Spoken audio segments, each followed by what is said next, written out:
A very good afternoon to all of you to this seminar on bank audit. Uh, First, thanks to all the participants for the overwhelming response we had yesterday. And I have today with me CA Gyan Prakash Gupta, who is the president of Kanpur Chartered Accountants Society. And I have Akshay Gupta ji, who is going to chair the session. And of course, the eminent speaker, Shri Anil K. Saxena, who is going to do the deliberations. So I hand over the proceedings first to the President KCS, Gyan Prakash Gupta, who is now basically organizing this seminar and has been the host and has been kind enough to offer all the facilities of Kanpur Chartered Accountants to us members. So over to Gyan. Thank you, sir.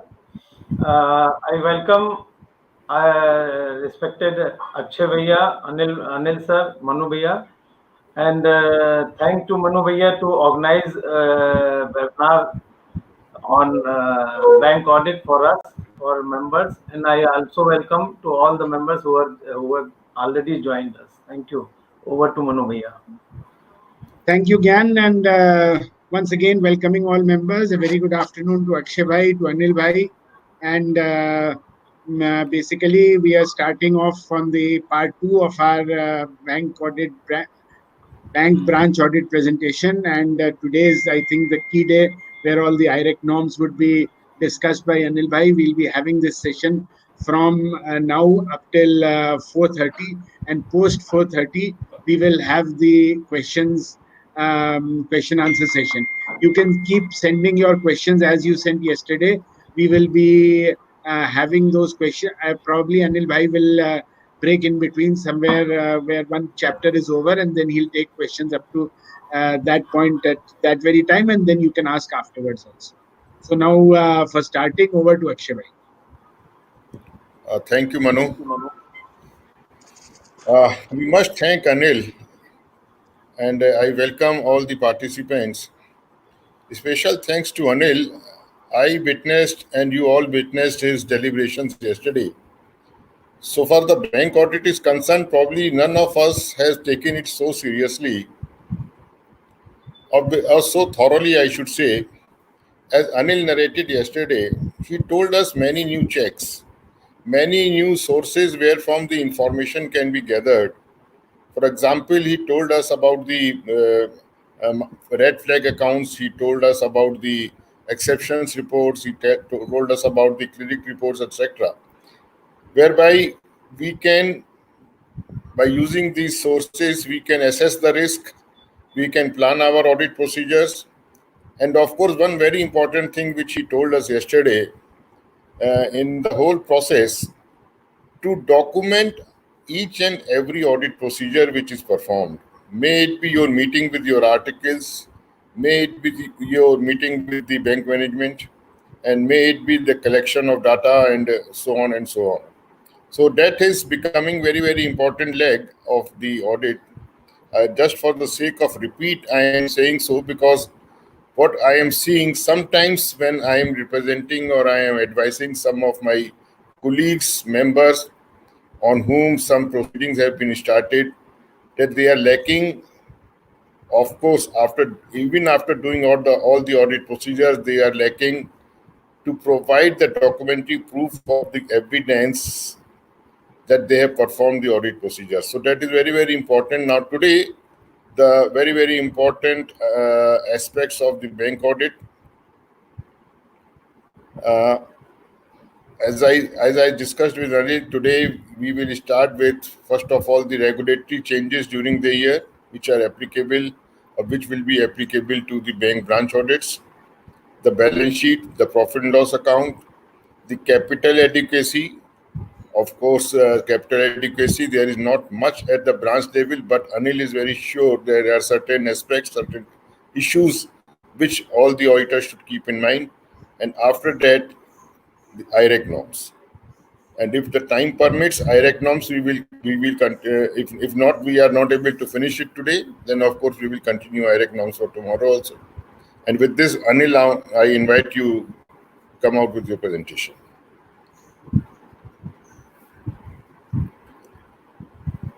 Please share your screen.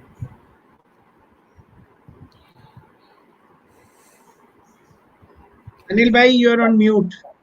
You are on mute, Anil. Okay, now okay. I have unmuted you. Anil bhai, you can proceed. No, but my presentation I think is Ah, not sir, being. sir, you start your presentation is coming in Oh, 10 seconds. You just, Whenever you will okay. share it. I've already shared it. Good it's coming, afternoon. sir. Okay, good afternoon, friends. I think post the discussion we had yesterday regarding documentation, planning, etc. I think now we get on to the other jobs in respect of a bank audit. Obviously, what we discussed yesterday was all about most of it about off-site planning and also on-site planning. What are the kind of documents we need to take during the course of the audit, and kind of go as per the uh, procedures which the institute has set out for us as per the standards on auditing, etc. Friends, I think this is the agenda I've set out for today. Number one, the all important regulatory changes which have happened during the year. Some special checks for the balance sheet and profit loss account.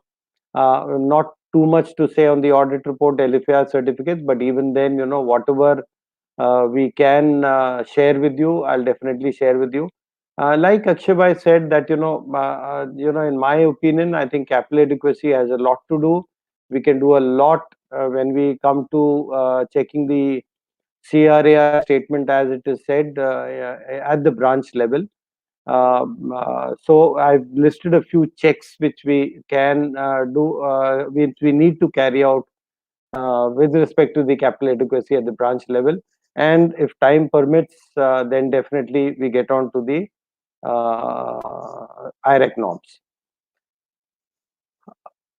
I think, see, there have been many changes during the year. The large exposure framework, I'll of course be taking up when I take up the IREC norms. There's one important change which happened after the 12th February 2018 circular got struck off by the Supreme Court. So then the RBI came out with a new prudential framework for the resolution of stressed assets, dated 7 June 2019. I'm not sure, based on the kind of the audience I have as of yesterday. I think this is one circular, since it applies as of date mostly to accounts with exposures of more than 1500 crores. Then maybe it will be more of an information. And of course, I'll run through the slides, in fact, just to keep it in record for people who are interested. And then subsequently, in case there's anything to be discussed on this circular, I think people can call me up anytime to discuss this circular. Then there is, a very important circular which was in line with the circular which came out also in 2019, which was respect to the restructuring of MSME advances. It's the 11th February 2020 circular is more of a extension of the earlier circular. So, it's not a very large circular because it takes most of its content from the circular of January 19. And then very recently, post the COVID disruptions, which the RBI has come out with the circular of 27 March 2020, which of course has some issues which probably I think would get clarified by the time we start the branch audit. Now, let's start off from the reverse, like, let's start off with the 27th March 2020 circular. What are the changes here? Now, there are two changes. What I've done in this is primarily the entire circular I've copy pasted. It's not as if, I've only taken the bullet points, but primarily converted the circular into bullet points.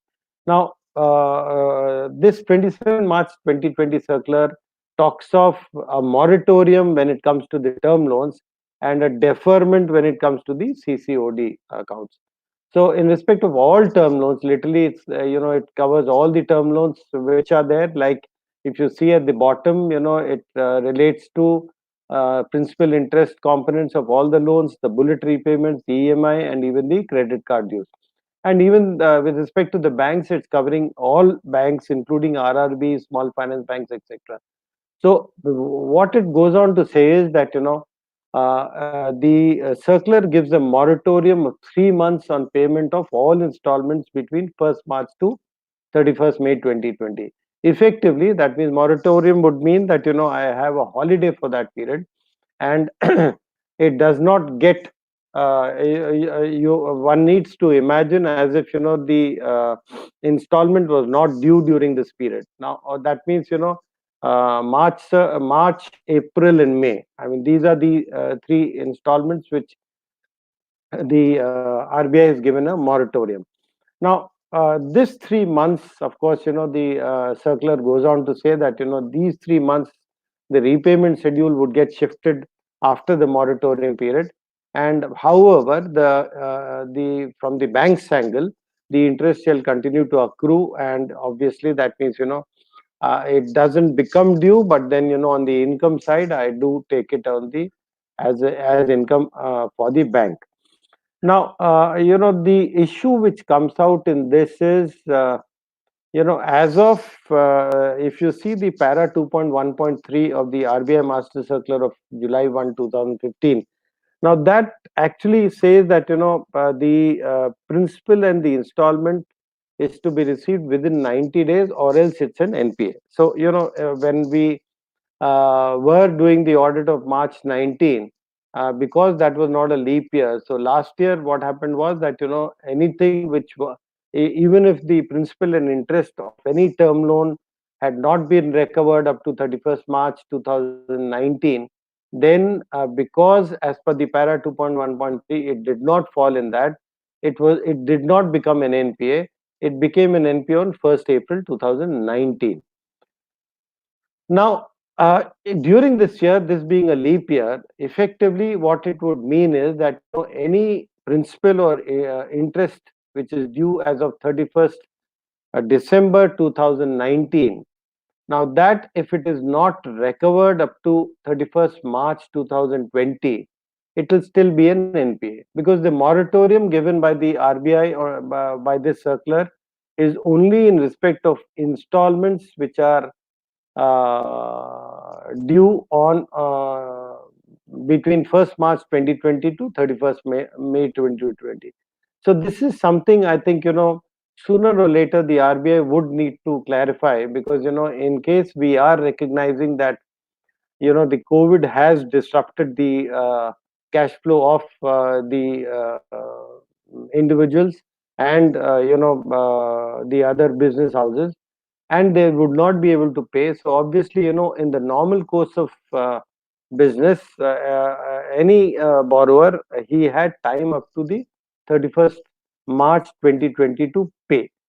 So this is one issue I think all of us need to keep in mind, that installments due up to all payments due up to 31st December 2019, to my mind and my in my viewpoint, it would become a NPA as of 31st March 2020 if it is not recovered in spite of the 27th March 2020.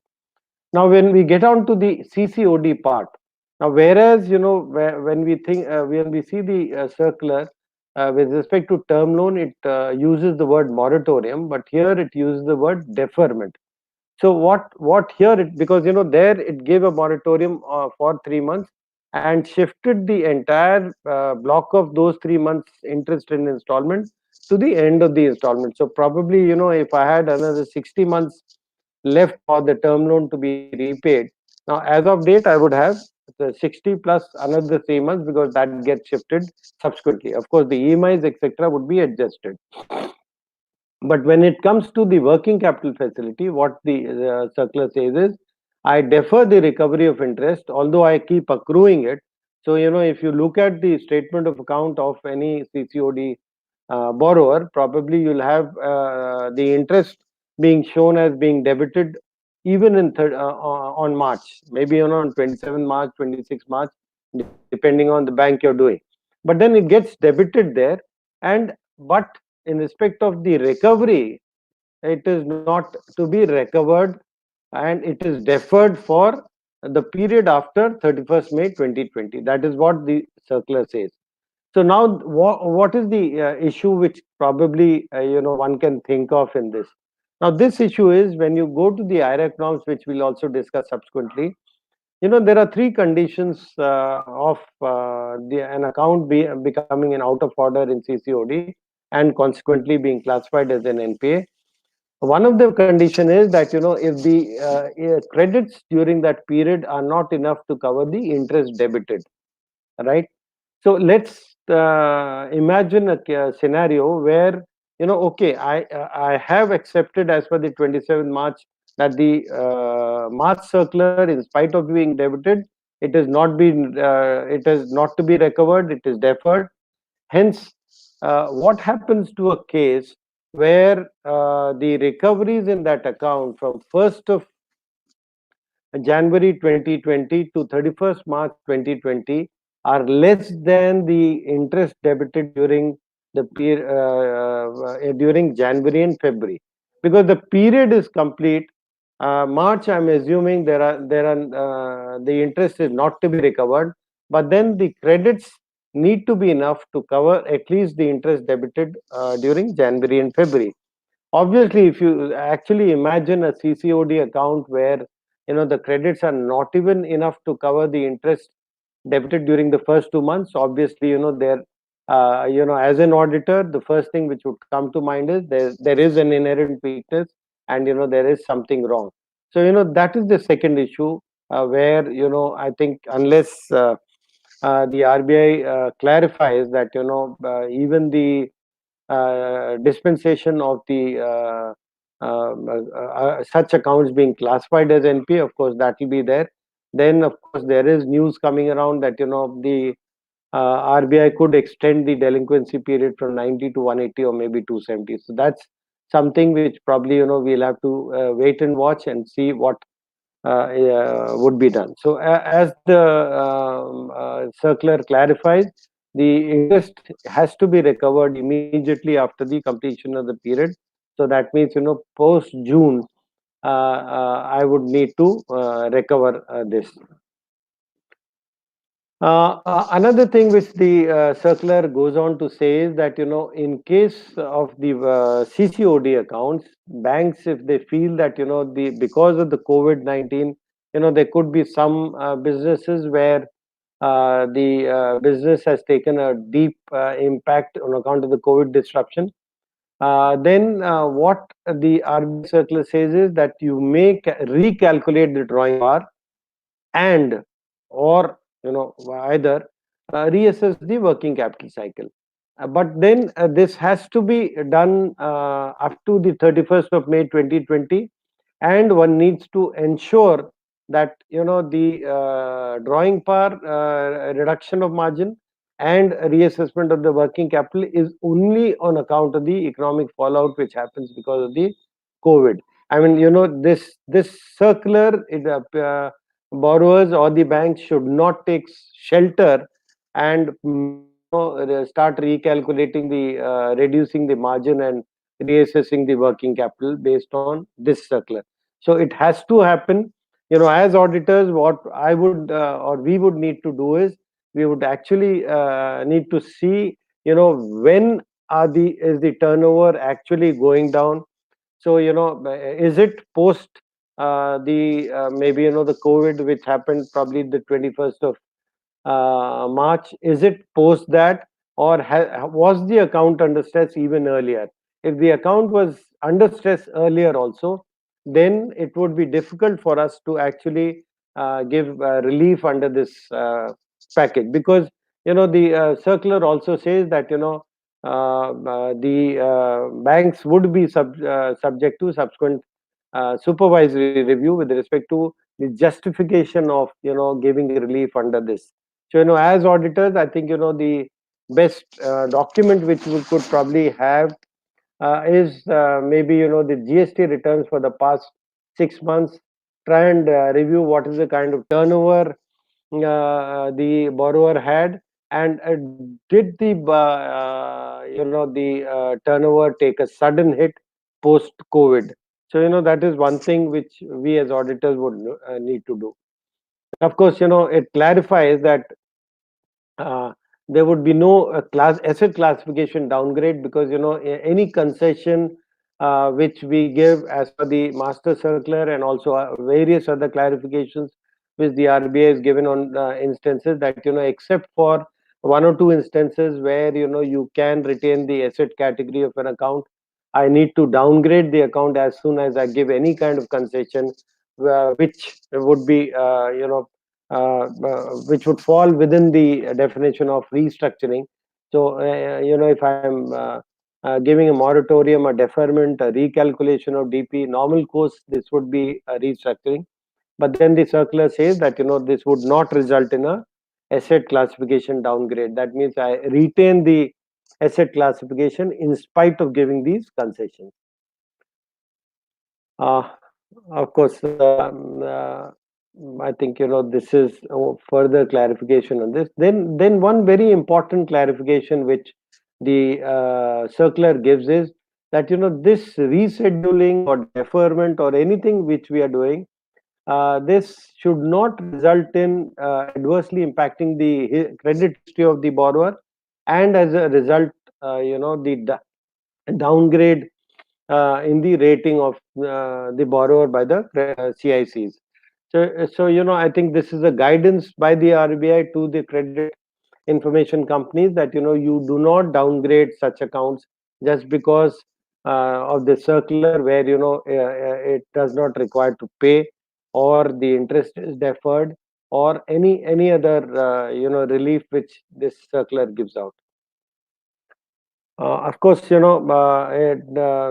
does talk of forming board-approved policies, and one thing which it talks of is, which probably would help us as auditors, at least with respect to accounts where the exposure of the borrower is more than 5 crores. The circular talks of the bank developing an MIS, where you have information with respect to the borrower wise, credit facility wise, regarding the reliefs granted to such accounts. So probably at least in respect of all accounts of 5 crore and above, we would have this information with us. We can seek information from the banks with respect to the MIS developed by them. So this was about the circular which came out on the 27th of March. And then another important circular which would probably be applicable to most of us, whether we're doing small branches or big branches, is a circular which came out on the 11th February. Like I said, it is an extension of the circular which came out in 2019. It has a few conditions. It primarily says if it is an MSME, I can do a one-time structuring without a downgrade, which is again an exception to the normal rule that if you restructure, you downgrade. Uh, this particular MSME, not only this year, but even the previous year, it had one or two challenges. One challenge was, one of the condition is that the fund-based, non-fund exposure from banks and NBFCs has to be less than 25 crores as at 1st January 20, and the earlier one, I think it said 1st January 2019. Now, as an auditor, ensuring the compliance of this particular condition, because, based on my experience, I have not seen any document which the banks hold where they're able to prove that the exposure is less than or equal to 25 crores as of the cutoff date.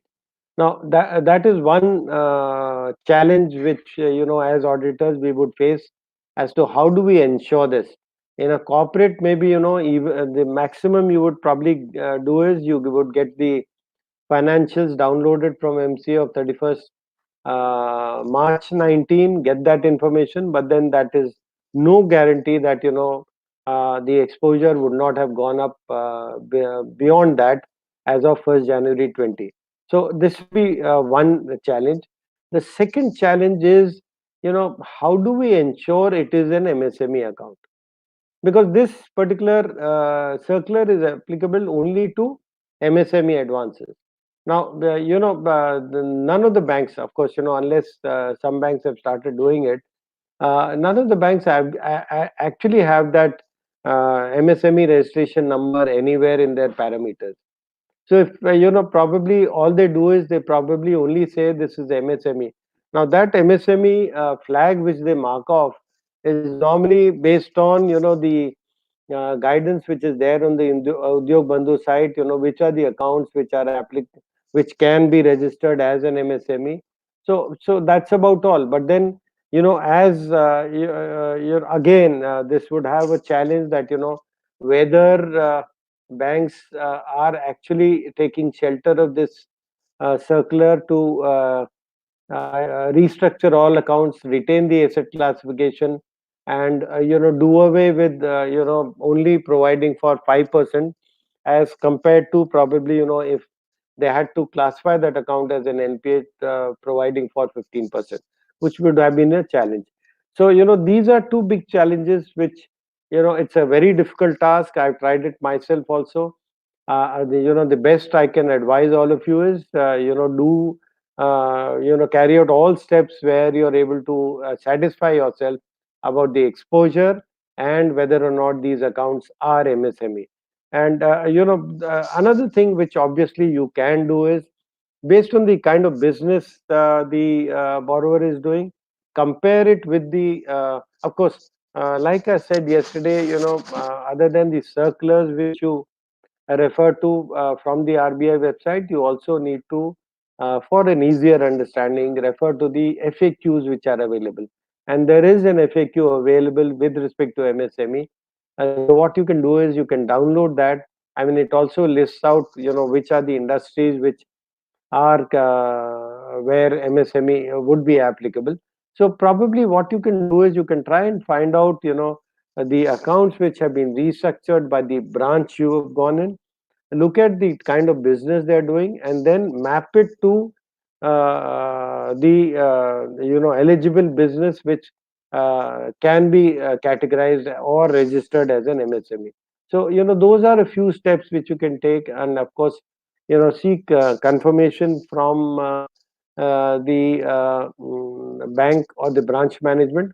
But like I said yesterday, the MRL under the SA 580 can never be a confirmation of anything. I mean, the unless the audit steps you carry out are sufficient, just taking an MRL and thinking that I've done my job, I don't think that would stand the test of times.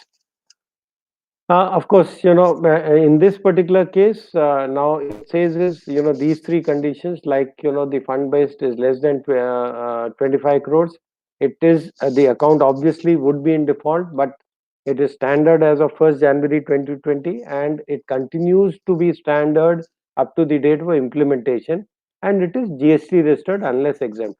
So these are the three basic conditions which you need to, those MSME accounts need to have, so that which would allow the banks to restructure that and retain the standard asset category.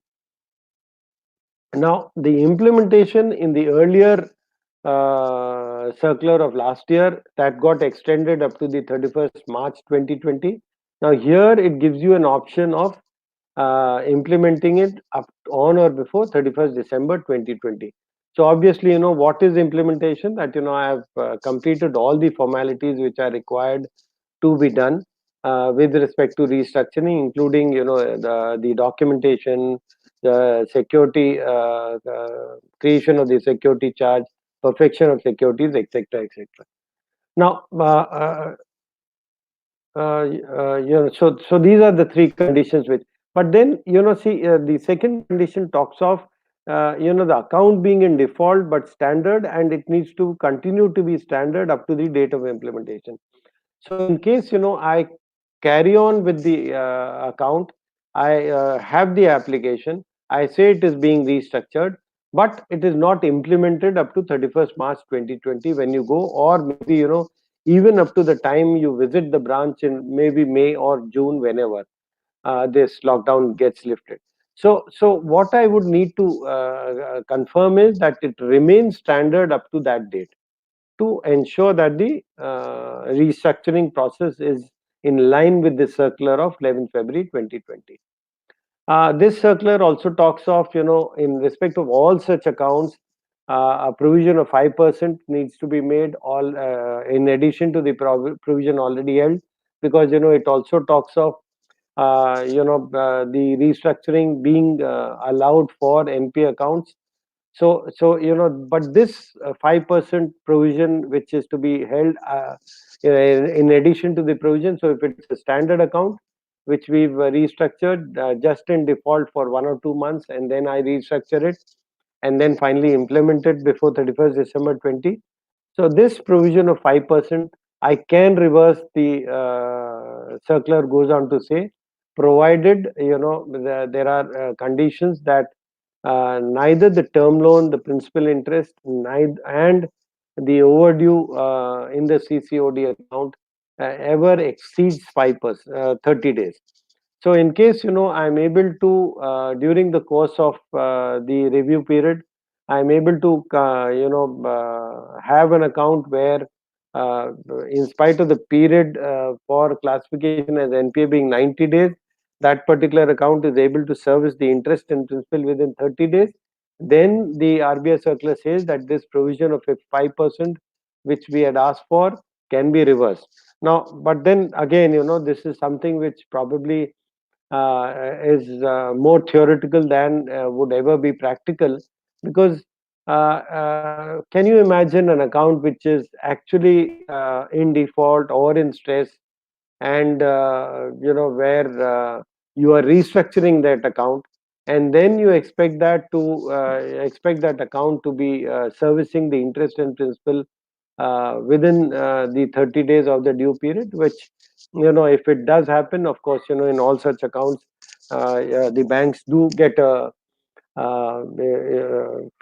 option of reversing this uh, extra provision.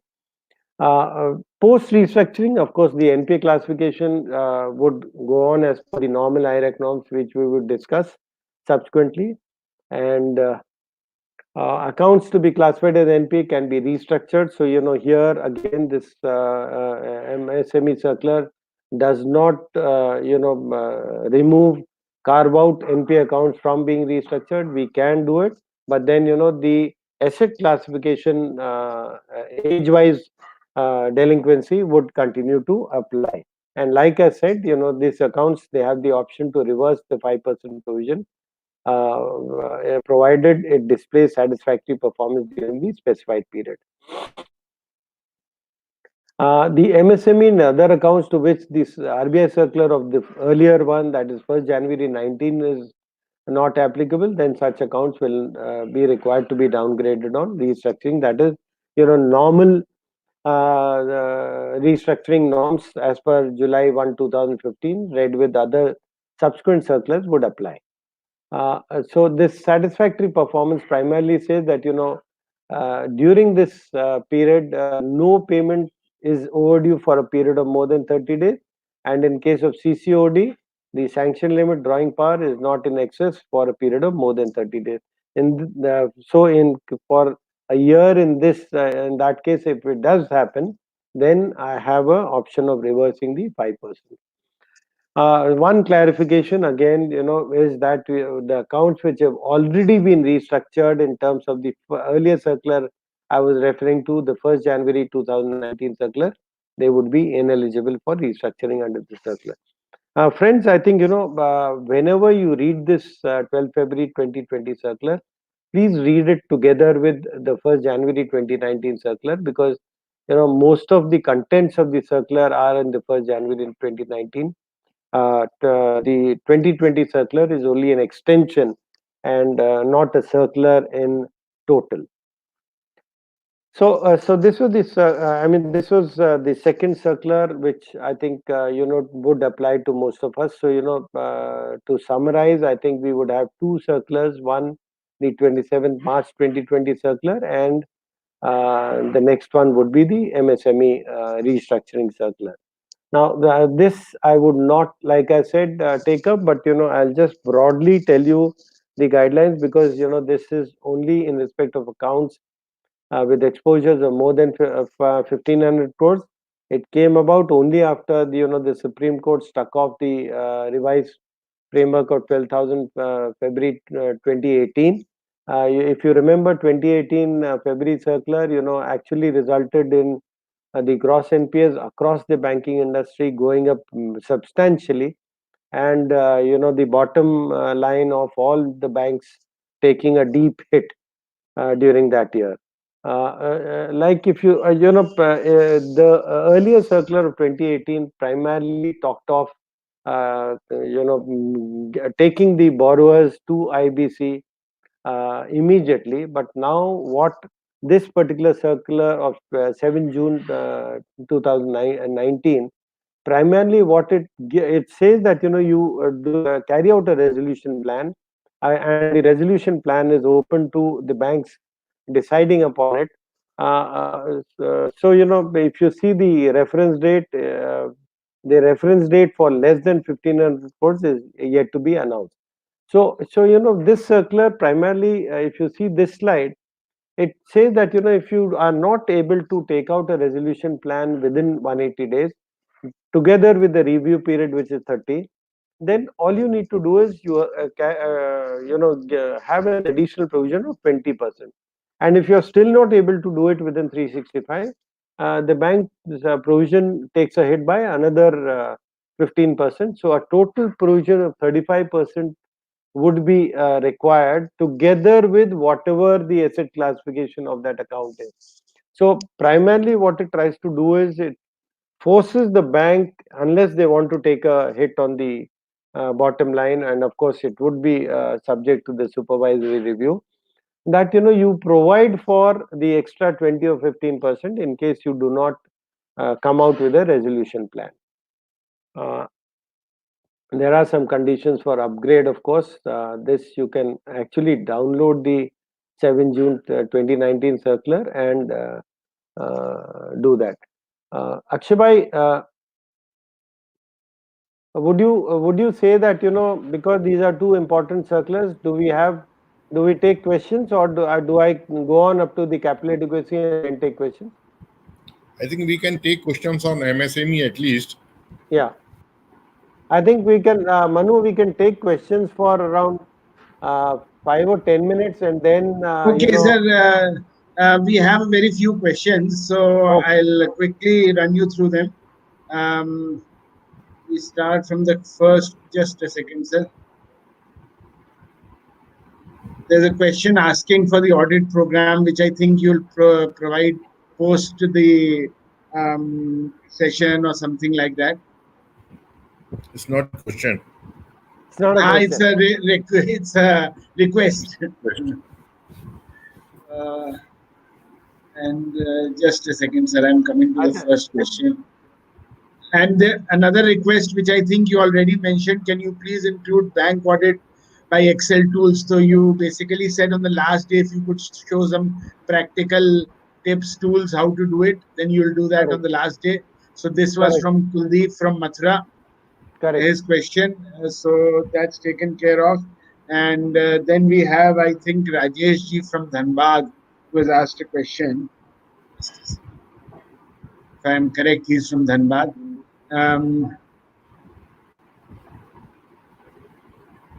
His exposure means the sanction limit on and or all outs.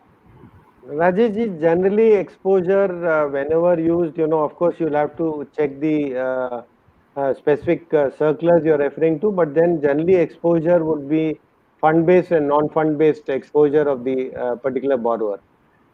So it would have nothing to do with the sanction limit, definitely. But all you need to ensure is that whether the non-fund-based exposure is also to be included in that. Generally it is, but then I would not comment on it unless you tell me which particular circular you are referring to. Vitesh ji, I think MSME registration. Vitesh ji is from Bombay.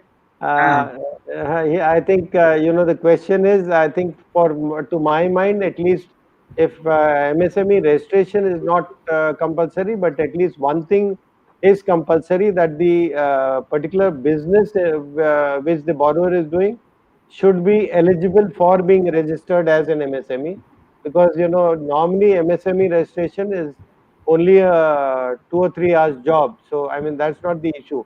The issue is whether the business which the borrower is doing is eligible to be registered as an MSME. So obviously, then the bank can take shelter of that loan. The MRL, next question. MRL, sir, that was a question. What On, is the full form of MRL? okay, MRL is the management representation letter which all of us as auditors need to take across any audit assurance job you do as per the standards on auditing 580. Means you want to say, or bank's identity MSME classification to be considered.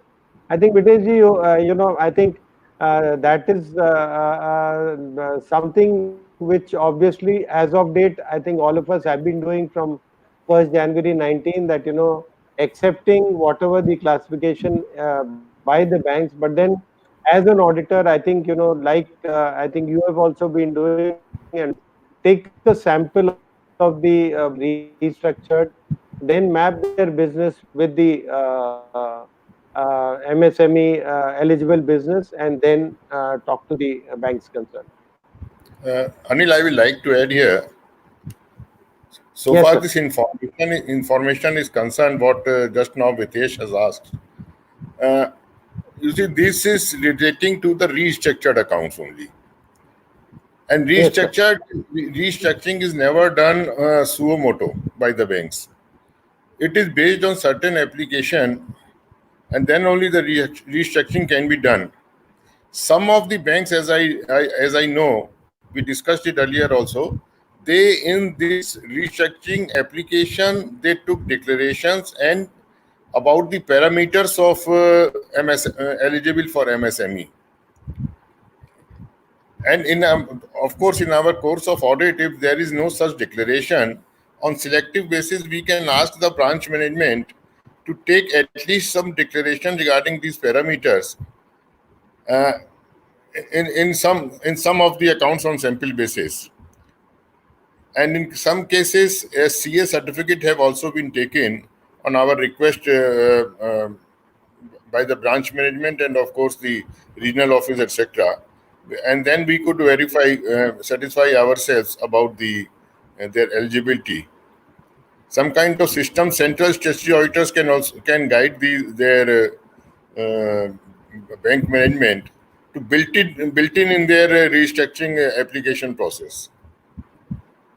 Correct, correct. Now, how to get information for restructuring? Earlier here, Pawan Tiwari ji is asking. I think, Pawan ji, most of the banks, they have in the data an MSME flag, or you can ask for all accounts which were restructured, sorry, the restructured flag. So, when you review any account, you would, in Finacle, you can find out whether they have been restructured or not. Sanjay Agarwal, whether trading firms are covered in MSME or priority sector. Sanjay, I think, priority sector is a separate question, but MSME, I think, you'll have to check the exact business. But then, to my mind, MSME they would be eligible to the MSME registration, even the trading firms.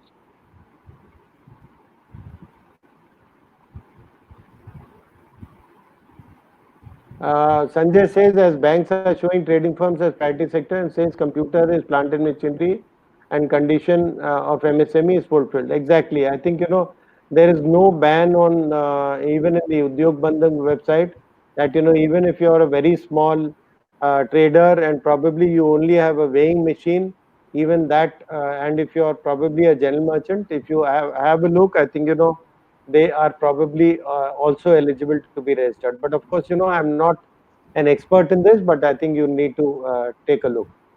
Prashant ji, you're talking of ad hoc sanction. Let's take it up in the IRAC session. We are currently restricted to the changes during the year.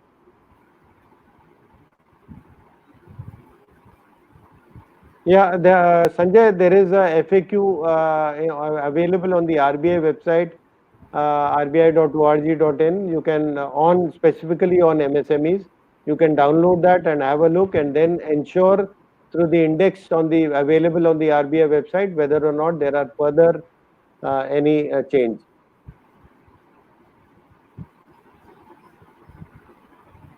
Sukant from Varanasi, I think if MSME criteria is fulfilling but the entity is not registered in GST, obviously if it is not exempt, then it would not fulfill the three conditions for which it is required as per the February 2020 circular.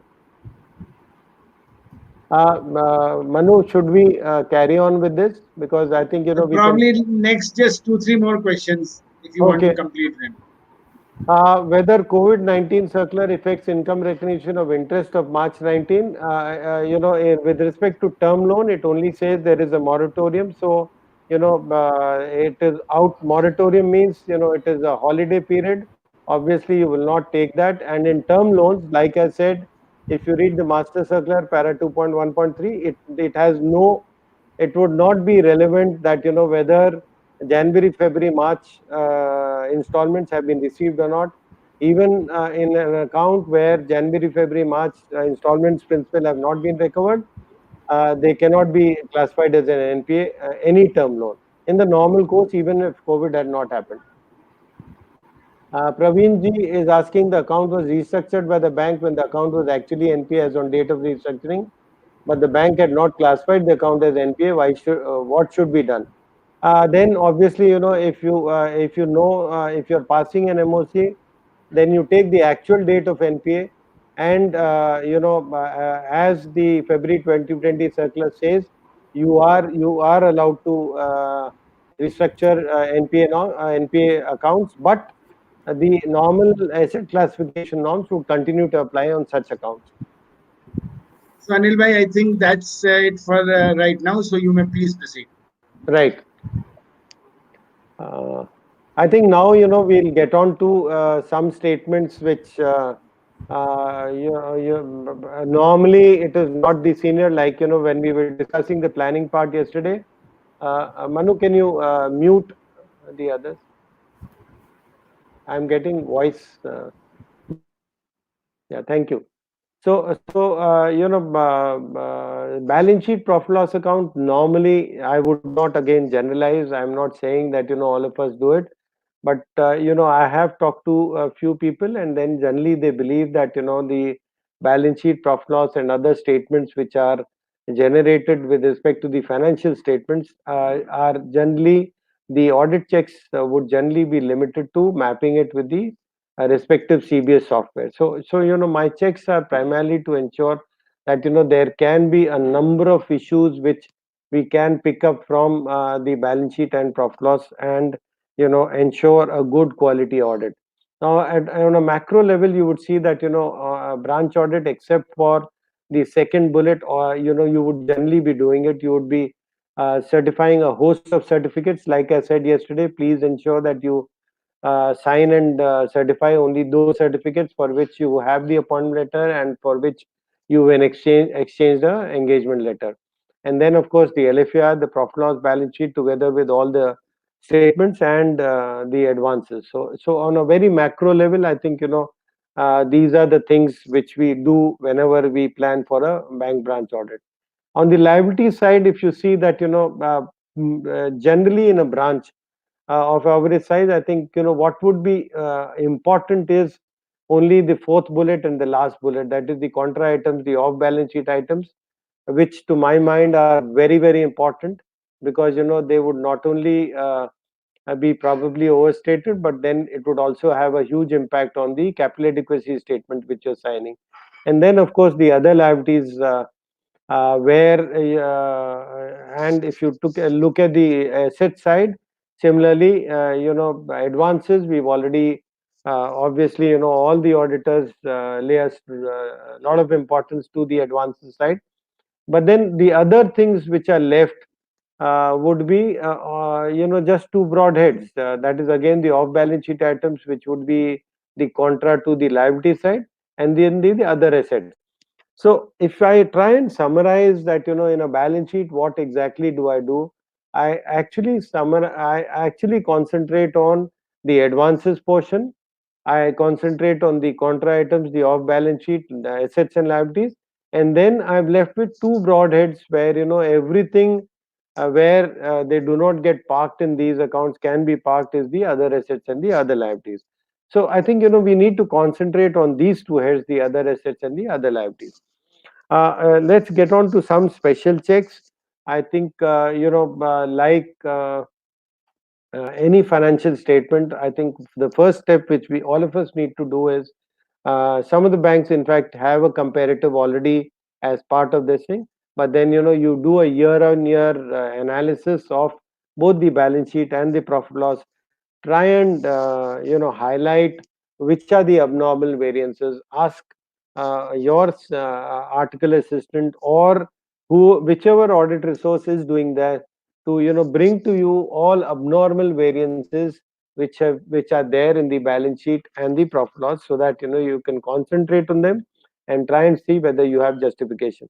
Again, like we said yesterday, wherever there are abnormal variances, one needs to document that in an Excel file to finally say that this was the reason why there was an abnormal variance.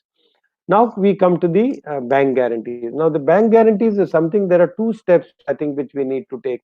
Number one, obviously, whenever you go to any branch, you find that there are a number of BGs and LCs. You take a list of them, find out which are the bank guarantees and the LCs which have expired, and which are the ones I need to knock off. I do not knock off anything which is obviously just the year end, but I need to knock off those bank guarantees where the claim period has expired, and also after the service notice. So you need, what you need to do is, at least in a selected sample where they have expired, and if the bank guarantee amount is material, ask the bank to give you the bank guarantee bond. Please read that and then see what is the claim period with respect to that bank guarantee bond. Now, when you have that bank guarantee bond, why I wanted you to pick up the bank guarantee bond is, the first thing which I need to do is, I need to first check whether it's a performance or a financial bank guarantee, because that is the biggest problem in most BGs which are there in a branch. Yeah, if an incorrect classification of performance of financial bank guarantee happens, two things would happen. See, if it's suppose a financial bank guarantee, I obviously have a higher commission. I'm not saying most branches would do it, but there would be an incentive for some banks, some branches, some branch officials to classify an account irrespective of the nature of the bank guarantee into a financial bank guarantee, primarily because I have a higher commission. But the downside of that is, if I because of the commission, I classify an account as a bank guarantee as a financial bank guarantee, I take a hit on the capital adequacy, because the risk weight on a financial bank guarantee is higher as compared to a performance bank guarantee. So that is the reason why when you take up the audit of the off balance sheet or the contra items, I mean, this is the bank guarantee review is a very important review, and the classification as per the RBI circular which I've given to you here, the 2nd April 2013. In fact, if you go into that circular, there is a table there which actually lists out which are the guarantees which are to be classified in a performance bank guarantee and which into a financial bank guarantee. So if once you do that, not only do you change the classification of the bank guarantees in the financial statements, but you also correct the capital adequacy statement because of the change in the risk weights of both the performance and the financial bank guarantee. Now, broadly, the financial bank guarantee, of course, the examples are there in the 2nd April 13. But if you actually go as per the thumb rule, financial bank guarantee is primarily where the bank assures payment of money, and performance, like the word says, basically the timely and the adequate performance of a contract. That would be a performance guarantee. So once you're done with that, I think you've done two statements. One, the classification, and the other is the capital adequacy. Of course, normally the interest receivable and the interest payable gets parked in the interest receivable account gets parked under the other asset side. The interest payable account gets parked on the other liability side. Most, in fact, I would say, if not all, account banks, have this through the Finacle. So not you would only have to probably test check to find out whether all accounts which are performing, the interest receivable portion has been debited and held under the other assets.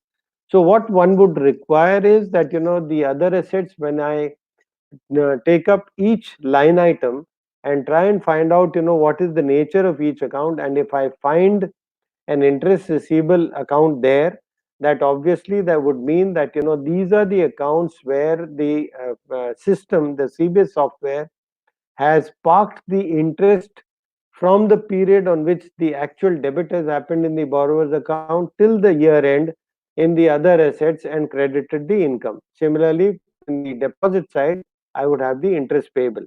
If you check, except for maybe a few banks where they have started debiting the interest on the CCOD, etc., on the last date. Many banks, they continue to park, debit the interest in CCOD accounts on dates probably a few days earlier than the year end, to avoid the load on the central server. So this is the period for which I have the interest receivable under the other assets, and similarly on the fixed deposit side, I have the other liabilities. So as an audit exercise, I ask the bank, or probably you may find that these are the reports which are probably parked in a separate report folder on the site, the intra bank site, and you may need to download, or you may probably need to ask from the zonal manager or the regional manager, the branch manager, to give you the details, because without these details you would have two line items where you do not have the individual account wise detail. And if I do not have the individual account wise details, obviously my audit exercise would not be complete. And then another very important check, I think, which we all need to do is, a very broad thumb rule is, any FITL account, if I have, I need to generally, match both the arms. That is the FITL under the other advances and the FITL under the other liabilities. FITL, just for the help of people who do not understand that, any account which is restructured, and if interest is not is overdue, generally the banks would convert that overdue interest portion into an FITL account, park it under advances, and reverse that income by debiting the income head and crediting other liabilities in a FITL. So that is why when you actually start scrutinizing the FITL account under the other liabilities or the other liabilities head, you may find an account which relates to FITL. So that obviously would mean that there are some FITL accounts on the advances side. So you go by the thumb rule exercise, try and map both the arms, and if both the arms map, you're done with the job. And if they do not, then obviously it would indicate one or two things. Number one, over the period from the time the FITL was created, and if I have recovered some amount, reduce the FITL debit balance, but not recognize the income by debiting the FITL under the other liabilities and crediting income, I would have a mismatch. So in case there is a mismatch, what you would need to do is go back. Sometimes I have actually identified cases where probably this exercise has not been done for 1 or 2 years, or probably 3 years, and you may find that you may need to pass an MOC for an amount which probably relates to earlier periods also. So one exercise would be to do this. And secondly, please remember that this mapping of both the arms of the FITL is generally not a CBS exercise.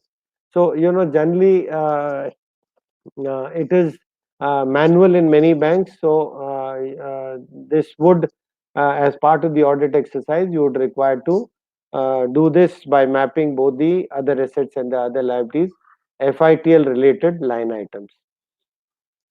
And other than this, other than these two broad heads, to my mind, what you need to do is, ask for details of all material other assets line items and separately other liabilities also, and then try and see if there is anything which should not have been part of those heads and which should probably have gone to the income expenditure or probably some other head in the sheet on the asset side and line item.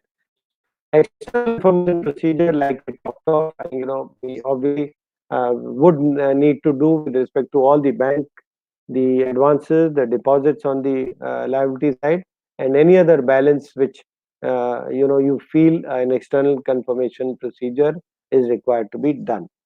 Now, when we come to the profit loss, if you see, the income side has only three broad heads: the interest earned, commission and discount. Commission discount, I would presume that based on the in case the branch is under concurrent audit, obviously the commission discount would get test checked. But as an audit exercise, you can definitely ask your audit resources to do a test check of the commission discount, but definitely put a lot of stress on the interest earned portion, because that if you see the total of the income side, the interest earned would be a major portion of the credit side. Similarly, the expenses part, if you see, the sundry charges would not be substantial, but even then, exercise the audit normal exercise of preparing a lead sheet, if possible, would be required to be done by your audit resource. And of course, in a profit loss of a bank, the interest paid and the interest income, typical to its the nature of the business which banks do, would be the highest.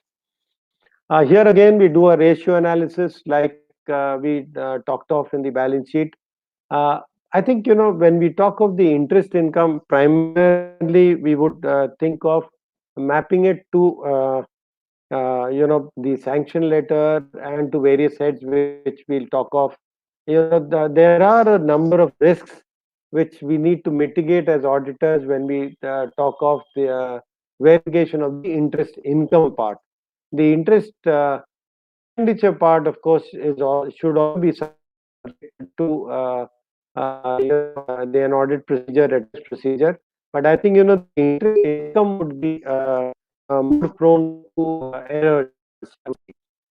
The unearned interest, the bills purchase, discounted expenses on the portfolio, and the interest accrual on the bills portfolio now being CBS given in most of the cases.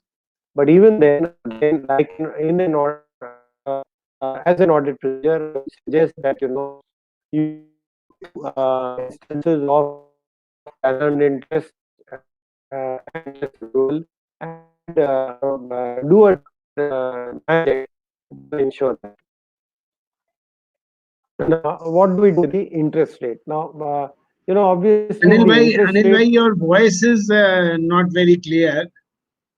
I Okay, think is I there think some issue in your I'll internet? just. Is it just happened? Just happened a bit 10, 15 seconds back. We've got a Okay, number of complaints also. Voice is not clear. okay. Should I go back to the earlier slide, or is it okay now? Now it's much better. So if you could repeat the last slide, it would be good enough, I think. No, is it? But is it okay now? Still some cracking of voice.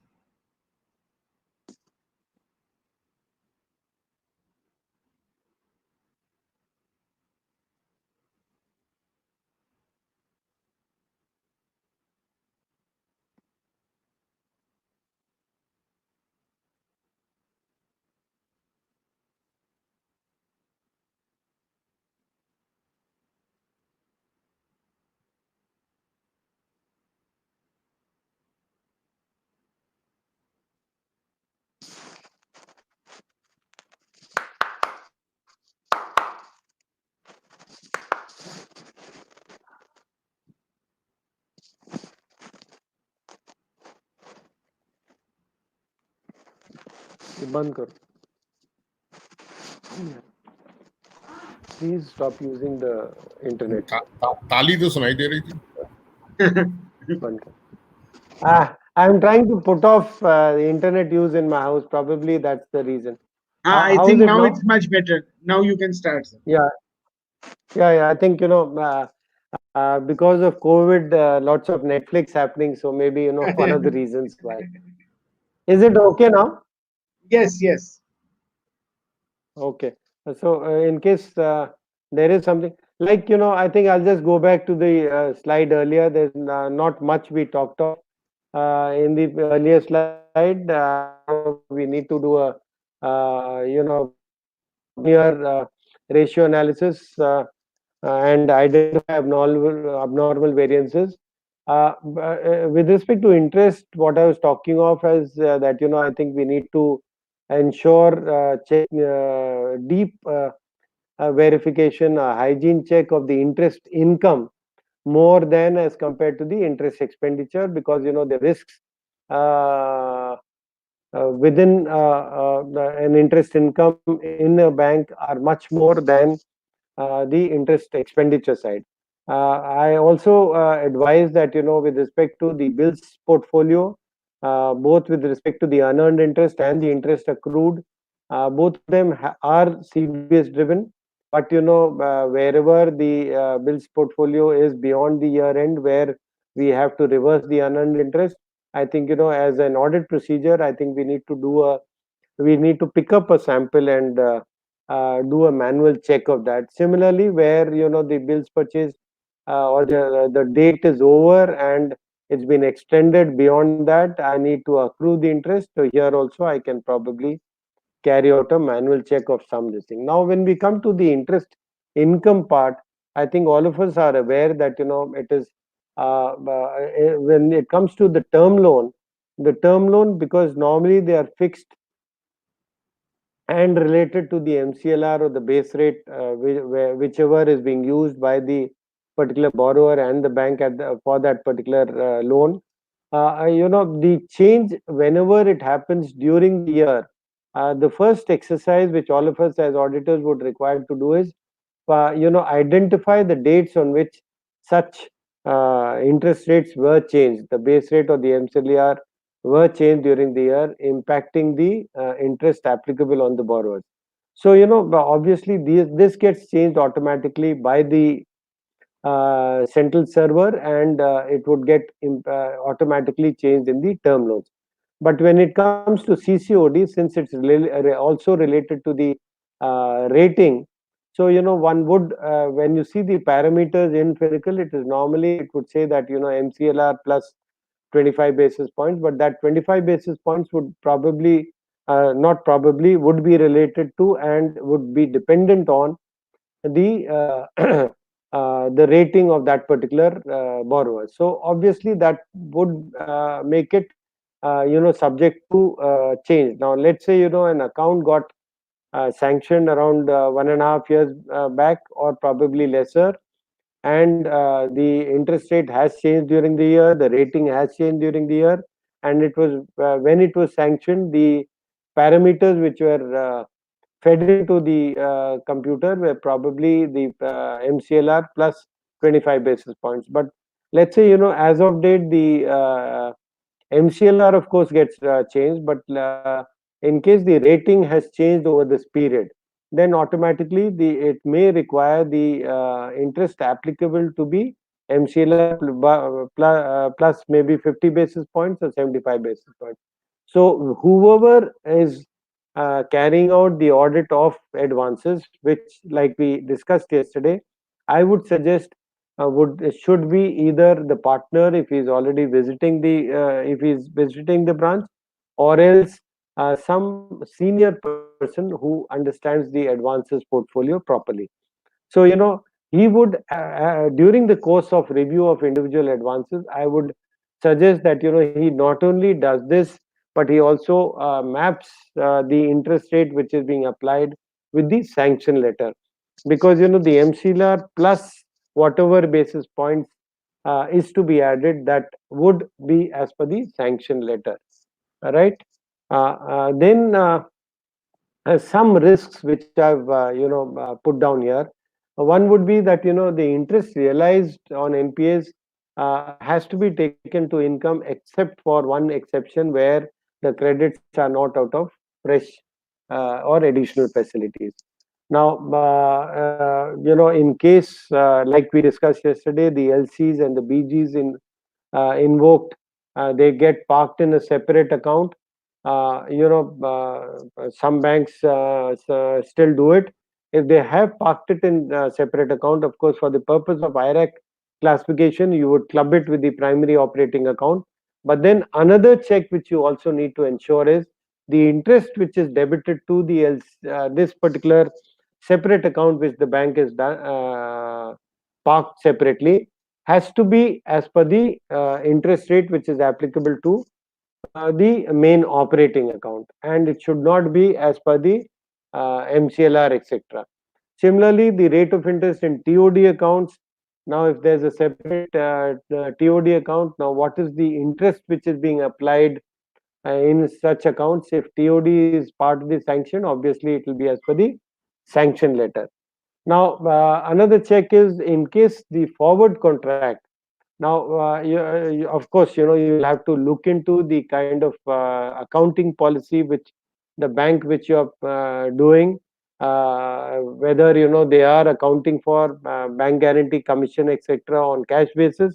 If they are doing it on cash basis, then of course, it would have no relevance, this check on the last bullet. But in case that bank is accounting for BG commission, etc., on accrual basis, then whatever is the unexpired portion, you would need to reverse that particular this thing. As part of an audit procedure, I would also advise you to manually test check the bank guarantee and the LC's commission, especially where the BGs and the LCs get extended. Now, what happens to the income in case the LCs and BGs are cancelled? Then whether we have refunded the income to the particular borrower, we would need to check.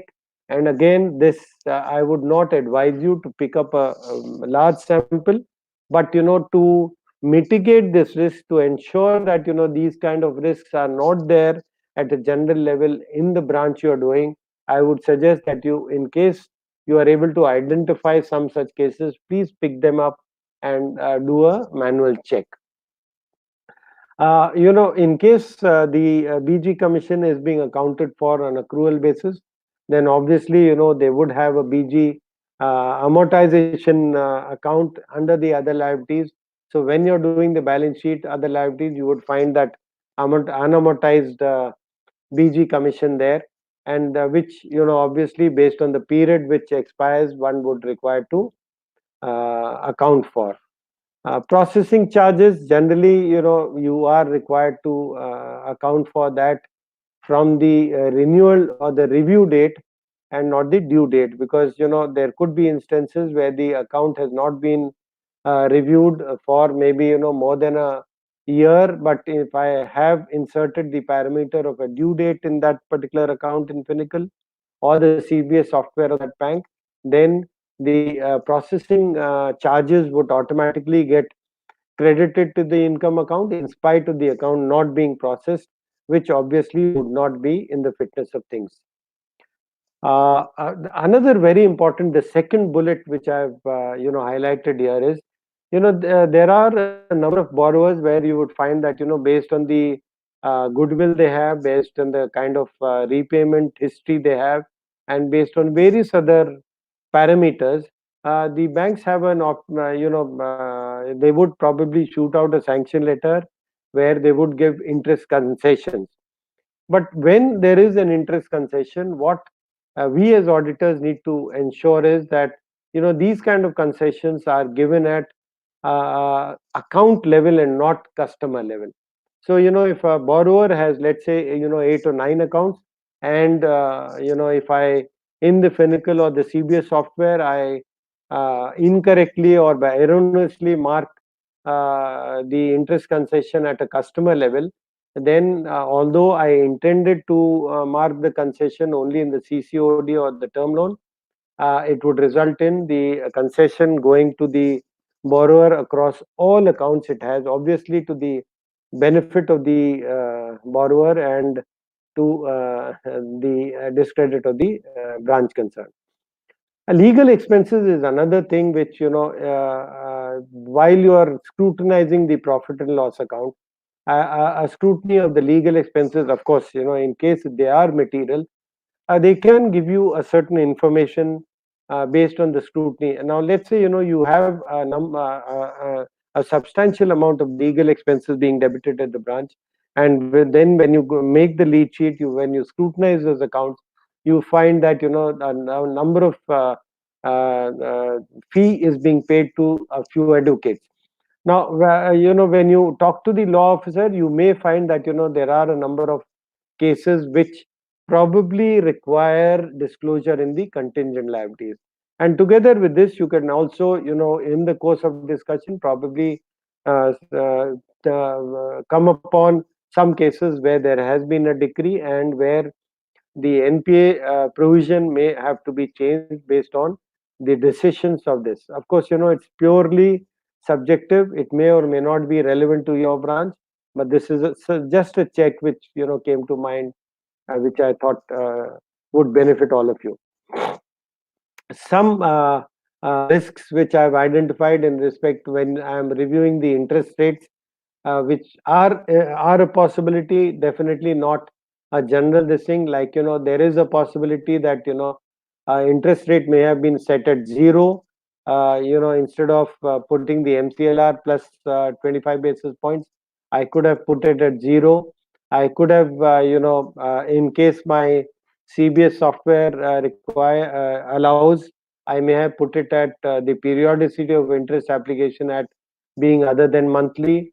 I could, at the time of sanction, probably put the interest application date as if there is a moratorium in the interest application, in spite of there being no moratorium as per the sanction letter. Obviously, the fourth bullet is something I need to do a thorough exercise, compare the interest rate as per the sanction letter with what has been set into the CBS software. The collection flag has to be obviously set at yes. So if it is not being set at no, then this could be a risk. Yeah. And then the pegging flag is there in the CBS software, where the interest gets pegged at a level. So unless the interest is pegged, you should ensure that the pegging flag is not marked. Then one important Finacle report which is generated and is available for all of us is the interest failure report. So as soon as you reach the branch, I think the interest failure report is something which you need to ask the branch official concerned to generate for you. Review that interest failure report, document that as part of your permanent or the general audit file, and ensure that there are no interest failures in any account where interest had to be debited in that particular account. I get on to the audit report, the LFAR, just a few slides. Obviously we need to have use our letterheads. Kindly avoid pre-printed audit reports because you would not be able to change it unless you are doing one of the banks where there is an online report which has to be issued. You may have to inform the consolidating central statute auditor, because your report would be generally addressed to him about the provisions which have not been made at the branch level and various other matters. Now, the accounting policies of the banks are generally not shared with the branch manager, sorry, the branch auditors in most of the banks. So in case you do not have the branch significant accounting policies for the current year, in any bank you are doing, in case there are some banks which are still not sharing the current year's significant accounting policies, then obviously the AS1 would be one matter which would need to be qualified, and then the other accounting standards compliance which you would require to state in your audit report that these would have to be complied with at the HO level would be 15, 17, 18, 22, 28, 29. I think most of us are already, in most banks, there are statements with respect to the AS 29. SA 701, I think we already discussed yesterday. I think, even as per the guidance note 2020 of the institute, the CAM is not applicable for branch auditors. There is, while issuing the audit report, we generally say that the transactions of the branches have been within the powers of the bank. I think this is one thing which we need to ponder about, and just in case you do find some material cases like let's say there are BGs, LCs where the higher authorities have fixed a particular margin for them, uh, let's say a 20% margin or a 50% margin, and then the branch is allowing the BGs, LCs to be opened at 5% or 10% margin. To my mind, this would be, allowing transactions by the branch official which are beyond the powers of the manager. And obviously, the next thought which comes to mind is, whether we would be correct in writing that line in the audit report without giving that exception. And of course, I would again go on to say that this has to be done only when it is material as per the SA 320, which we already discussed yesterday. LFAR and the new certificates, obviously, I think this is an old point that any PNPA or an MOC matter which you do not want to actually issue an MOC because of whatever pressures you may have at the branch or administrative level, please do not report it in the LFAR or the tax audit report. You need to be satisfied, or as an auditor, as a strong auditor, do issue the MOC. And in case you have any problem, I would definitely advise you to take help of the central statutory auditor, so that you are able to do what you are required to do as a statutory auditor of that particular branch.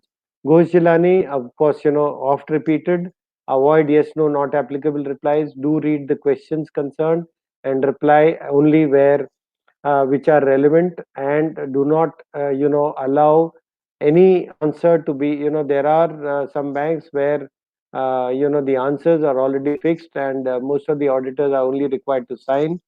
In case anything like this is done, you need to, with respect to the Ghosh Jilani, either shoot out a separate report to the central statutory auditor together with copies to the management, or in case you are allowed to, then probably make it part of the main audit report in the other matters. ALM, of course, you'll never be able to verify the buckets because of various inherent limitations. So in case you are signing it without verifying the buckets, then again here, in case the statement allows qualification, please do it. But nowadays, I think most of the banks in their financial statements, the bank's financial statements, they are generally saying not verified by the auditors and certified by the and is as certified by the management. So if that is the case, obviously you may have an instance where the ALM statement may not be required to be signed by you as the branch auditor. But in case it is required, please ensure that you qualify this, because I do not see any bank which will give you the details of the individual borrower wise asset liability maturity. All other certificates, in fact, whenever you sign them, please ensure verification at and documentation based on which you are certifying that. Do not make it a sign off exercise. Do not make it an exercise where we do this exercise of finding out which certificates are to be signed at the last day, when we are signing off the financial statements. These are all important true and correct certificates which we need to uh, certify. There are confusions generally because I keep getting this oft-repeated question about, which are the advances where the annexure to the LFAR is to be attached. Now, let me clarify that, it is for branches dealing in large advances, it has to be for all advances with outstanding balances of 2 crores and above. Do not make this advance in your branch in case the account is only around 50 lakhs, 10 lakhs, 1 cr, or anything less than 2 cr and above. Of course, B and C, B is Annexure B is restricted to specialized branches dealing in foreign exchange transactions, and C is only with respect to the questionnaire like Annexure A, which is applicable to branches with advances in excess of 100 crores. It is not applicable to any other this thing.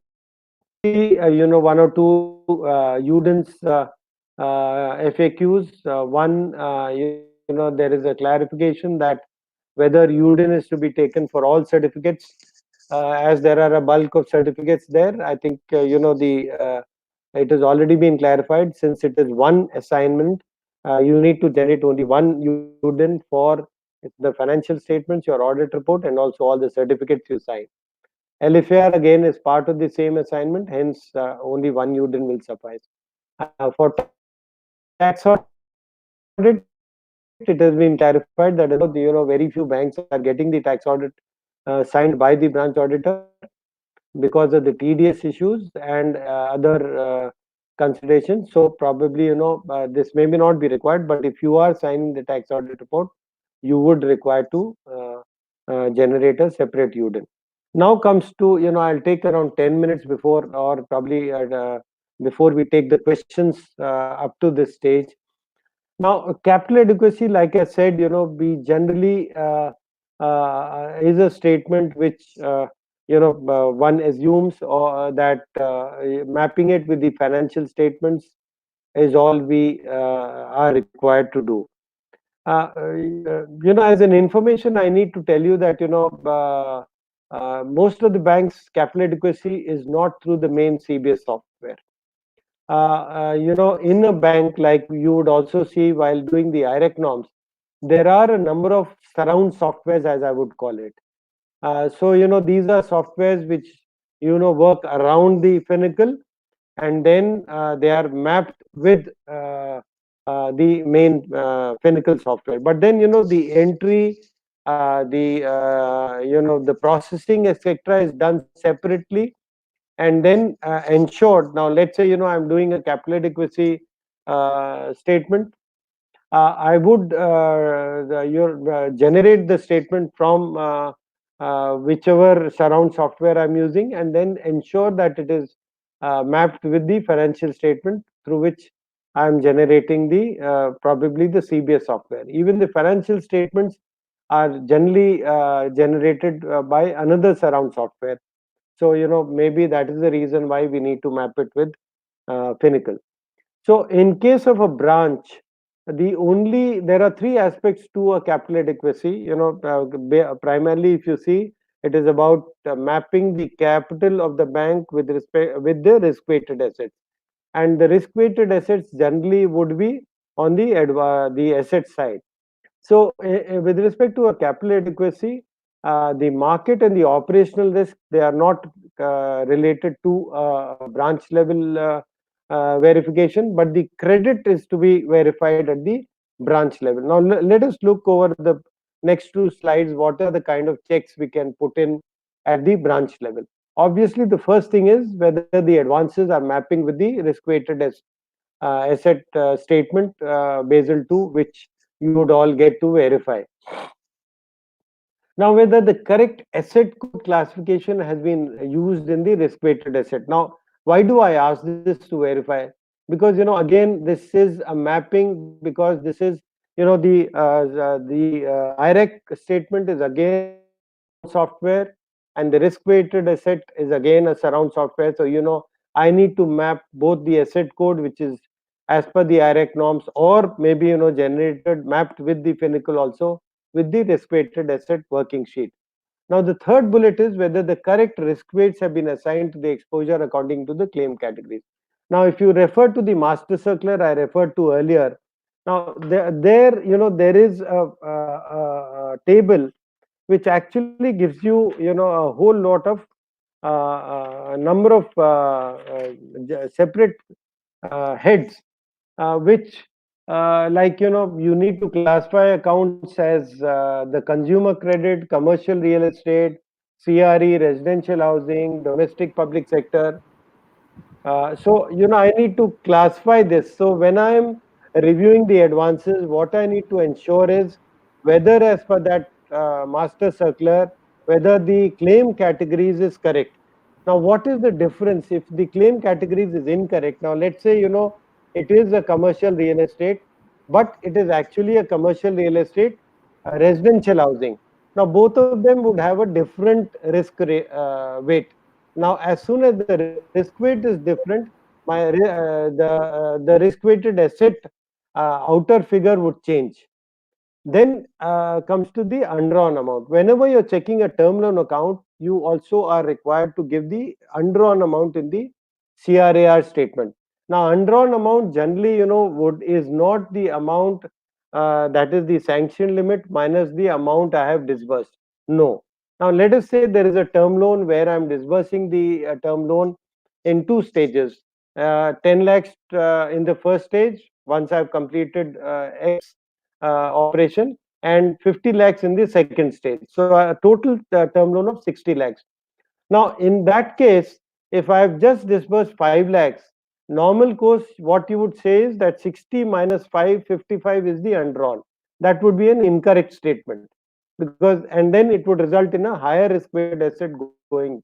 So, what I am required to do as per the circular, the master circular on CRAR, is, I need to calculate the undrawn amount from the first tranche, which is 10 minus 5. 5 is the only amount which I should show as undrawn and not 55. Similarly, in a CCOD account, generally in a Finacle, the unconditional cancelable clause, if it's wrongly marked as yes instead of no, if it is marked as no, the undrawn amount of this thing would be the sanction limit minus the balance outstanding, which will be the undrawn amount. But if it is marked as yes, probably it'll take the entire sanction limit. I'm not very sure about what amount it would take, but definitely it would not be as per the master circular.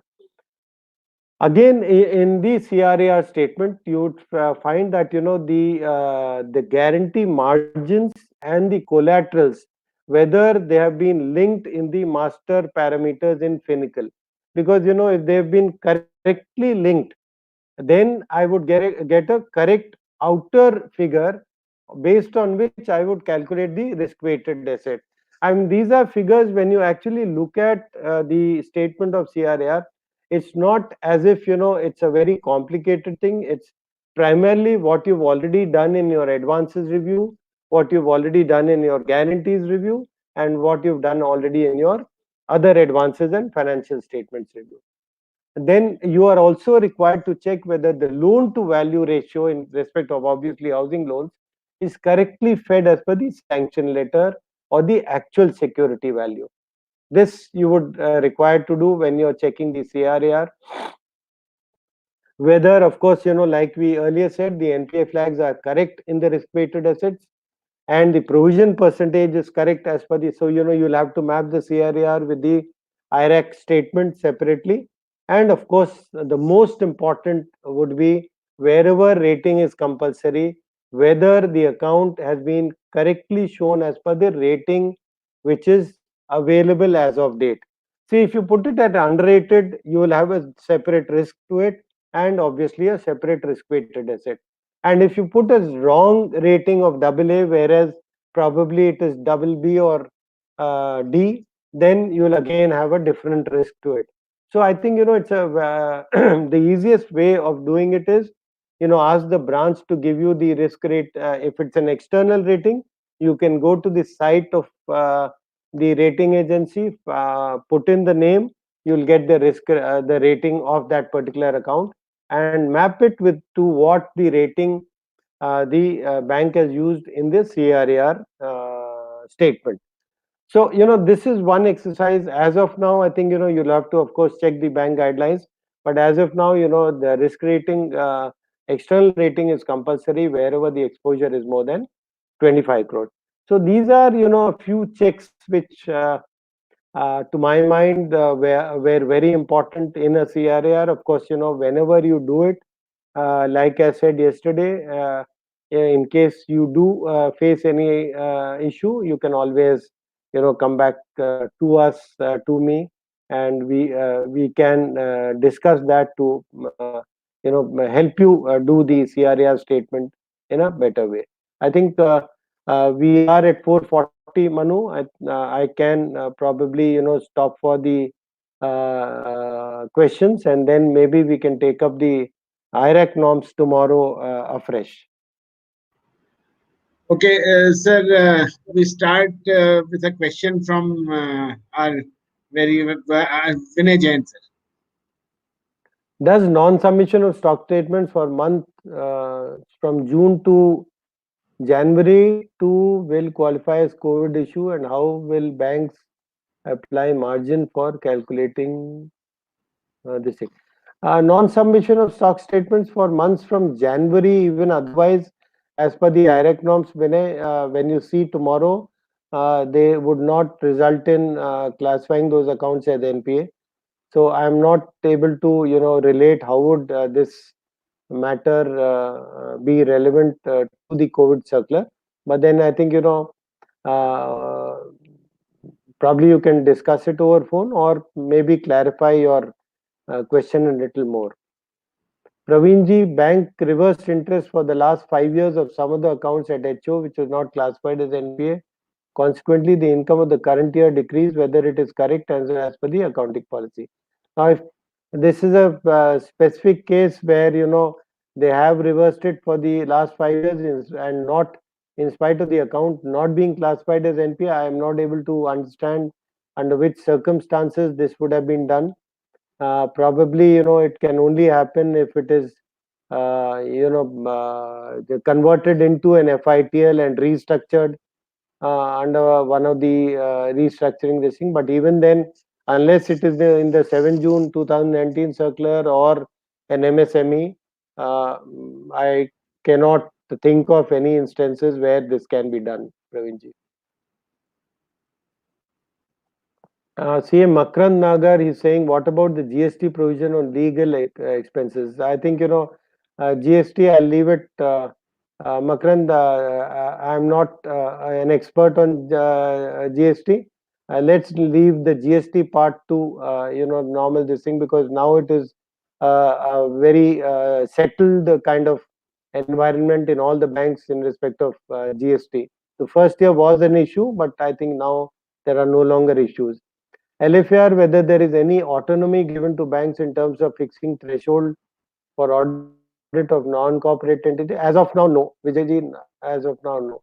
I think, the question keeps still is the same. Pradeep Jainji, please guide about certifying Ghosh and Jilani committee report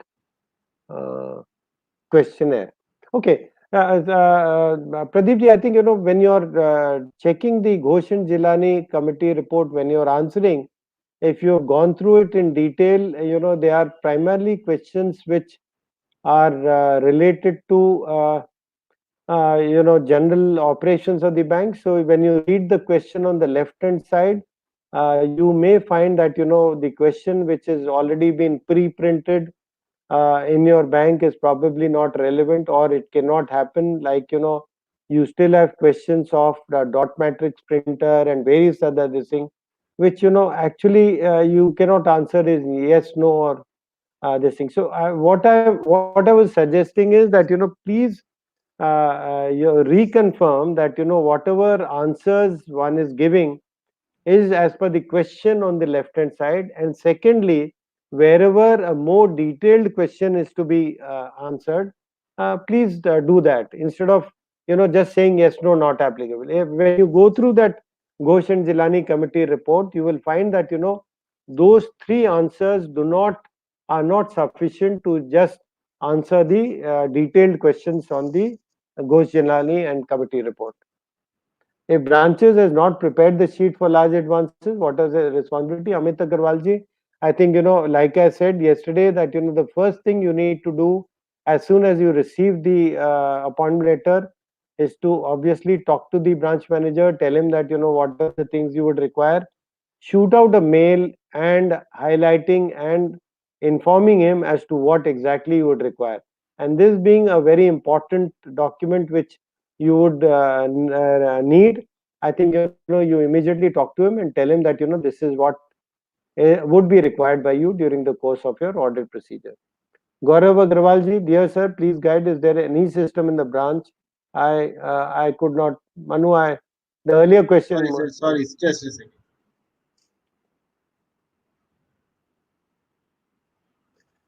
Dear sir, please guide, is there any system in the branch to see all non-fund based limits like LCBG sanctioned in CBS, or generally it is maintained in a manner?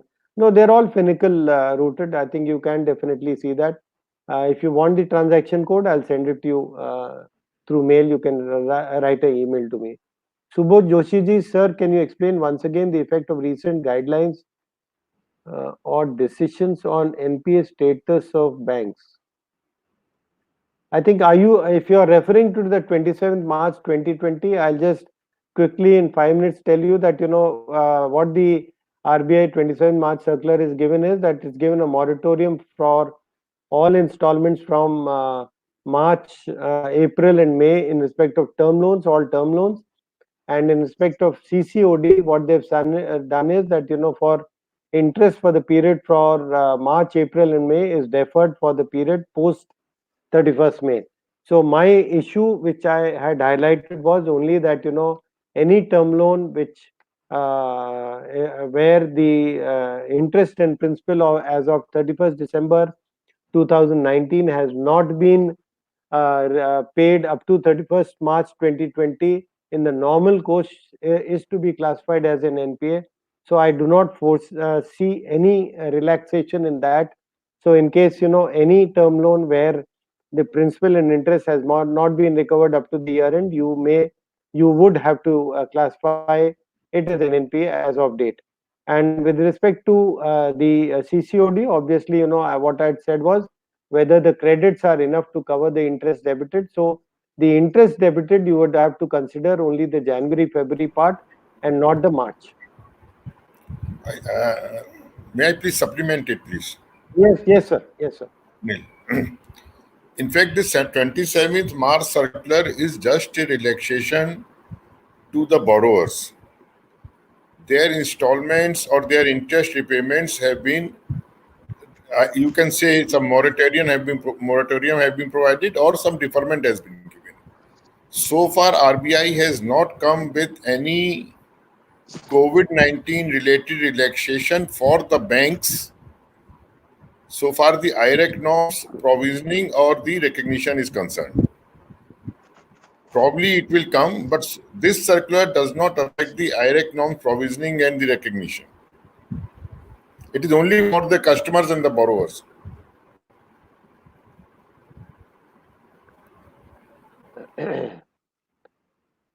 Please continue, Anil.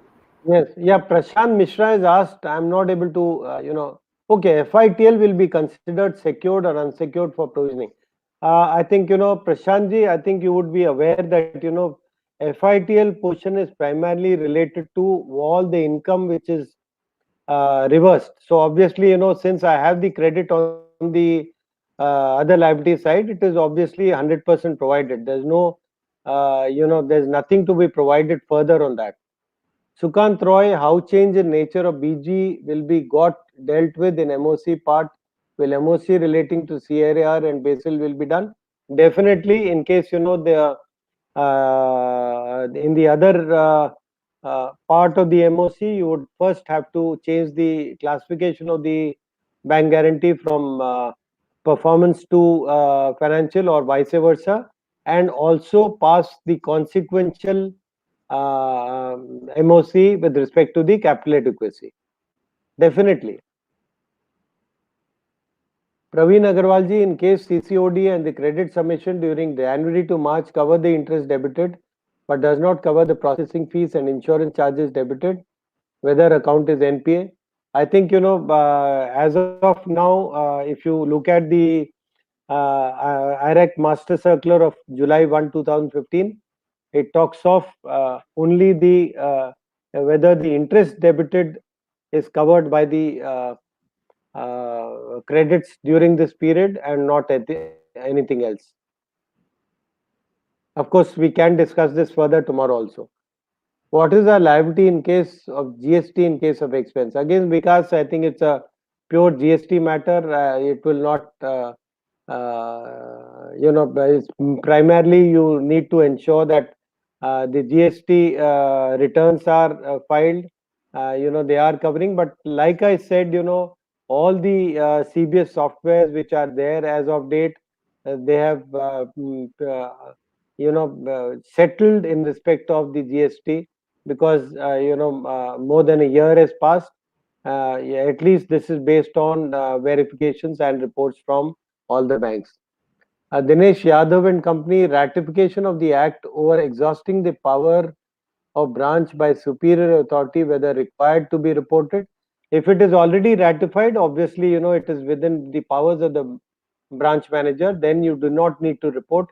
What I was referring to and what I wanted you to ponder was, in cases where it has not been ratified and you observe this, obviously, suppose you observe this during the course of the audit and you are issuing the audit report immediately, even if the audit, the ratification happens subsequently, then that would be a case which would happen post the audit report you issue. So till the time you are issuing the audit report, in case this ratification has not happened, obviously you would required to report it with an exception. Any change in the LFR this year? Not as of now. In case we are reporting MOC date of earlier year and directly advising as D1 whether interest of earlier years, yeah, definitely. You have to reverse it from the date you issue the MOC. You reverse all the interest and uncollected charges, and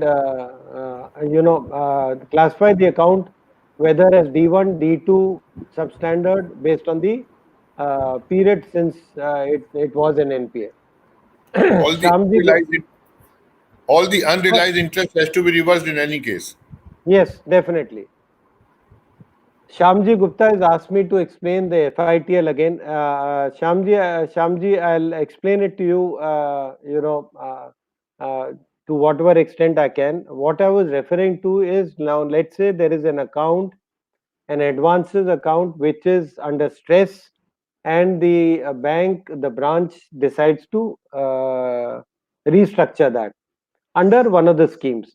Now, when it restructures that account, what it says is that the uncollected or the overdue interest, as part of the restructuring exercise or the resolution plan, they convert that the uncollected interest, they carve it out of the main balance into an FITL account. So it would be an FITL XYZ borrower and parked under the advances part. Now, since it is an uncollected interest, as per the auditor and as per prudence, you need to reverse it. So I do not reverse it. What I do is I reverse the interest income by debiting the income in the profit loss and crediting FITL other liabilities account. So the effect is I have an FITL account in the advances side, a debit side, and an equal amount of FITL under the other liabilities. Impact is zero, but then that because I have reversed it. Subsequently, now suppose the next year you realize 10 lakhs under the FITL account. Now, if he is paid 10 lakh amount, then the FITL on the advances side will come down from 100 lakhs to 90 lakhs. But the FITL on the other liability side is still 100 lakhs. That is because the 10 lakhs you have received, it has to be accounted for as income based on receipt. So what you do is you credit income and debit the other liabilities FITL account. So again, you have a matching concept on the advances and the FITL. Sukant Roy, So, mostly bank. Anil bhai, this is the last question, thankfully for you. Okay. No, it's not a. Sukant Roy says mostly banks are providing reports account wise. They become operative to inoperative and providing KYC pending details. Sorry. Details customer ID wise and not providing account, no link with all customer ID. How to mitigate the risk? Sukant, I'm not clear about what exactly your question is. I think maybe you can take it up tomorrow, or you can call me up. So Anil bhai, again as usual, a very nice presentation, and I think everybody who joined really enjoyed, and it was a wonderful session. And we'll have this session again, part 3 tomorrow at the same time, 3 o'clock to roughly around about 4:30, followed by the questions. And I think you may not be able to complete it tomorrow, so there's an extension of 1 day which you would require. I think maybe, but in case it, yeah, of course, if we need to do the lead sheet and the data, this thing, definitely we would require, at least half an hour, 45 minutes. So not possible tomorrow. Okay, so we'll plan it. We'll plan the fourth session maybe on Sunday or Monday. We'll just plan it out Sure. tomorrow and announce it tomorrow. And over Right. to Akshay bhai. Yeah, I've already dealt with a certain issue which arose during the discussions, and nothing much to add as of now. But we all will have to wait for some kind of relaxation in the IRAC norms. Probably when the time we go to the branch audits, something should come from RBI. So let us wait for that. And for the time being, there's nothing much. But tomorrow, since we are dealing IRAC norms, well, we will discuss that issue also. That how this circular, how the moratorium, and how the stock valuations or the security valuations, etc., would be affected due to COVID-19 impact. So for today, thank you all, and thank you Anil, thank you Manu, and of course Gyanji, who is taking lead on this. Thank you so much, everybody. Please. Thank you, Akshay bhai. And now over to Gyan.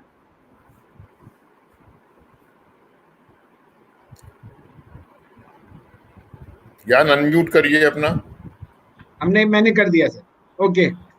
Thank you all. हमेशा की तरह Anil Saxena sir ने बहुत अच्छा presentation आज भी दिया, और जिससे हम सभी को, न केवल कानपुर के लोगों को बल्कि आई थिंक मनु भैया ऑल ओवर इंडिया से काफी लोग जुड़े हुए हैं, तो उनको सबको फायदा मिला है. और हम लोग फिर से कल इस बैंक. मनु, आज कितने लोग रहे? Yeah, there were roughly around about 220 people connected at most of the time. 200 plus the aaj. Okay, good. Thank you. So once again, thanking everybody and wishing you a nice evening and a good session tomorrow again. Thanks to all. And don't do anything that you come out of lockdown and go in the lockup. Take care.